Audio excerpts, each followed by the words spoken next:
begin with a day of violence and terror in Surprise, coming to a fiery end. Tonight, a man remains unaccounted for after an hours-long standoff inside of a home that went up in flames. Good evening and thanks so much for joining us for 12 News at 10. I'm Kariba Devine. I'm Mark Curtis. Police say the man shot his 6-month-old baby and held the child's mother captive for hours before she made a daring escape for help. 12 News journalist Jonathan McCall has been on the scene for most of the day. He's live with us tonight with the latest details. Jonathan? It really has been a horrific day here in Surprise. Mark Caribe, good evening. Nearly 12 hours into this ongoing investigation, there are still plenty of unanswered questions about what happened inside of that home tonight. We do know that since we last saw you on 12 News at 6, there is some good news.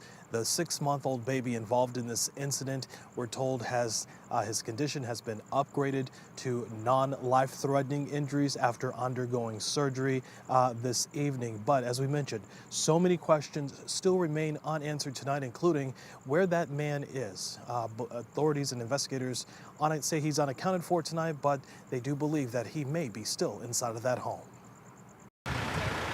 A house of hell left in rubble and ruins. The residence that we were focused on became engulfed in flames. At this time, we do not know the source of the fire. Flames quickly swallowing a home. The scene, a fiery end to an hours-long standoff Friday afternoon in Surprise between SWAT teams from across the valley and a man accused of shooting his own 6-month-old baby and holding the baby's mother hostage. But he broke in early morning hours. She wasn't able to make a 911 call to law enforcement until 11:30. Police saying the baby's mother finding a way to escape that home, running to a nearby home under construction to call 911, telling police her 6-month-old child was in the home in danger. Officers responded to the residence, and upon arrival, they heard multiple rounds of gunfire coming from inside the residence. Video from Sky 12 showing the damage as officers tearing down a garage door to enter the home. One officer firing around. Police finding the child shot multiple times, but the dad nowhere to be found. The baby airlifted to a hospital undergoing surgery for serious injuries. The baby's father then refusing to come out, keeping SWAT teams and crisis negotiators at bay for hours. Hopes for a peaceful end going up in flames. Sky 12 capturing the roof of the home as it caved in. Neighbors like April Thomas. Yeah, it was just shocking. In disbelief in what they saw. I was told that, they were possibly gassing the home. This woman moving into the neighborhood today, now calling the move uneasy. Now I have double thoughts. I thought the community is super safe. But looking at this on the very first day of moving, I'm feeling kind of terrified or unsafe. Surprise fire delayed from getting to the fire because of ammo still being fired at the house. What sparked that fire now under investigation. Surprise police say they're investigating another domestic incident with this same couple from just 2 weeks ago. The woman suffering minor injuries in the ordeal and has now been reunited with her baby. As neighbors watched that house go up in flames tonight, they're praying for that mom and her 6-month-old baby. I just hope the family is doing okay and that, whatever the situation was, that everyone can be okay from it, and just prayers to the family. And a lot of folks definitely praying for that mom and that 6-month-old baby tonight. Because of that officer-involved shooting here in Surprise, Buckeye Police will now take over this investigation. And because of the fire that could potentially also result in a death, that is another reason why another outside agency will also handle that investigation as well. We will continue to monitor this scene throughout the weekend. We're told that we could potentially get an update from those investigating agencies in the coming days. As soon as we learn more details, we'll definitely pass them along. For now, we're live tonight in Surprise. Jonathan McCall, 12 News. Jonathan, thanks. Now, all of this comes just a day after a different child, a 3-year-old in Mesa, accidentally shot themselves in the head. The last we heard from Maricopa County Sheriff's Office is that the toddler is still in critical condition. They received the call on the shooting around 4 o'clock yesterday. We'll continue to bring you updates on that child's condition and the investigation. New at 10, we're taking a closer look at the federal investigation into a driverless car company that's operating here in the Valley.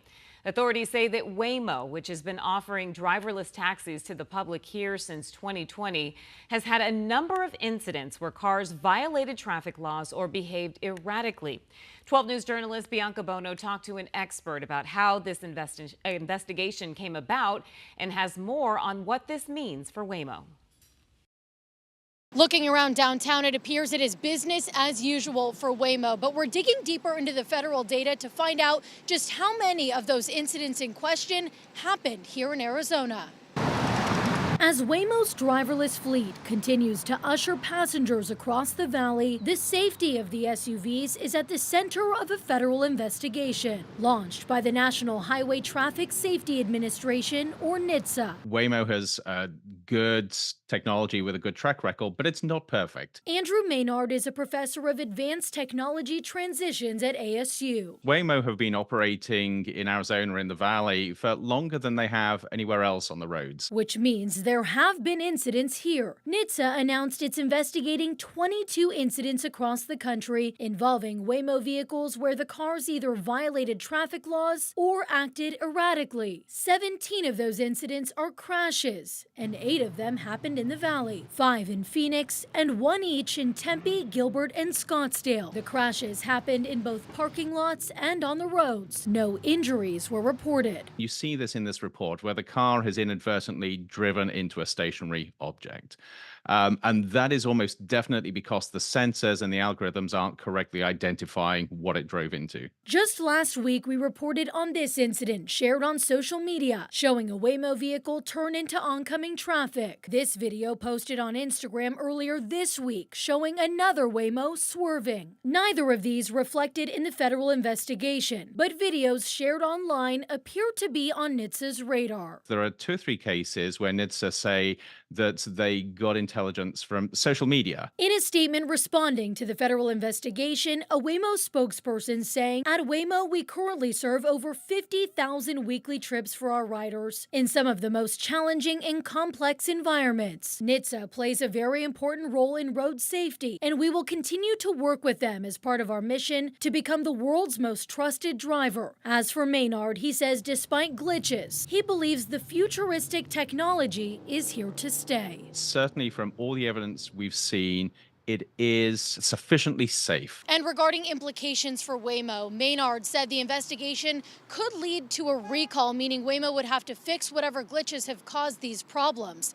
Earlier this year, Waymo issued its first ever voluntary recall after 2 of its vehicles crashed into the same tow truck within minutes. We're in Phoenix. Bianca Bono, 12 News. Bianca, thanks. Well, ready or not, the valley is gearing up for what's going to be the hottest weekend of the year. Meteorologist Lindsay Riley is joining us with a first look at the forecast. And Lindsay, just how hot is it going to get? Well, we're talking about 103 for the high tomorrow. Today we topped out at 102. Tomorrow will be the hottest day of the year up until this point. We are still at 90 as of the 10 o'clock hour in the valley and 93 degrees in Bullhead City, 70 up in Winslow. Beautiful evening, but elsewhere across the valley right now, 92 in Ahwatukee, some 80s out toward Mesa, Gilbert, Apache Junction, and Gold Canyon. Even Avondale at 88 degrees. If you're planning on being poolside this weekend, don't forget the sunscreen. Burn time without it is 15 minutes or less. But tomorrow, very warm. We're going to make it up to 90 already by 10 a.m. and cross the century mark at 2 p.m. If you're trying to beat the heat up in Flagstaff, a few fair weather clouds. Highs will be in the 70s tomorrow, 3 p.m., 73. Same thing in Prescott. Afternoon sunshine, highs close to 80. And along the rim, we are talking highs in the low 80s. Mark? Okay, Linz, thanks. Developing tonight in Avondale. Crews are battling a brush fire near I-10 and Litchfield Road. Officials with Avondale Fire tell 12 News the fire is burning in the river bottom there and say the location is making it tough for crews to fight the flames. They add that due to the size of the fire, smoke will likely be visible in the surrounding area throughout the night and even into tomorrow morning. New tonight, a Prescott man was sentenced to life in prison after he pleaded guilty to burying his wife alive in 2017. 62-year-old David Pagnio received the life sentence without the chance of parole in the death of Sandra Pagnio. The 39-year-old woman was reported missing in May of 2017 before her body was found in a hand-dug grave north of Prescott. The medical examiner confirmed that she had been buried alive. The couple was in the process of a contentious divorce at the time of Sandra's disappearance. Court documents say that cell phone data placed David at the site of the grave the night that Sandra went missing. Arizona Attorney General Chris Mays plans to resume seeking execution warrants starting next year. The announcement comes after Governor Hobbs issued an executive order pausing executions in January of 2023. Since then, Arizona has been in the midst of an independent review of its death penalty procedures. In a letter to Maricopa County Attorney Rachel Mitchell, obtained by 12 News, May said that she intends to seek execution warrants in the first quarter of next year, as long as the Corrections Department can lawfully carry out the procedure. We have more on the letter and the context surrounding it right now on 12news.com.